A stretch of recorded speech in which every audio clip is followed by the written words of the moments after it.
വെളിപ്പാട് പുസ്തകത്തെ 3 ഭാഗങ്ങളായി തിരിക്കുമ്പോൾ ദ ഫസ്റ്റ് പോർഷനാണ് നീ കണ്ടത്.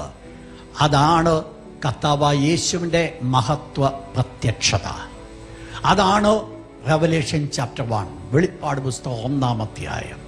കർത്താവായ യേശു ക്രിസ്തുവിൻ്റെ മഹത്വം നീ കണ്ടത്. 2 ഇപ്പോൾ ഉള്ളത്, അതാണ് റെവലേഷൻ 2 and 3, 2-3 അധ്യായങ്ങൾ.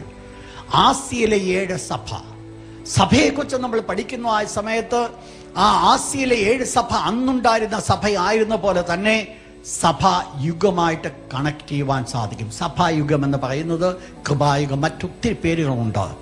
ആ കാലഘട്ടം എന്ന് പറയുന്നത് പെന്തിക്കോസ്ത് നാളിൽ പരിശുദ്ധാത്മാവ് കടന്നു വന്ന സമയം മുതൽ കർത്താവായ യേശു ക്രിസ്തു സഭയെ ചേർക്കുവാൻ മധ്യാകാശത്ത് കടന്നു വരുന്നുള്ള കാലഘട്ടമാണ് സഭായുഗം അഥവാ കൃപായുഗം എന്ന് പറയുന്നത്.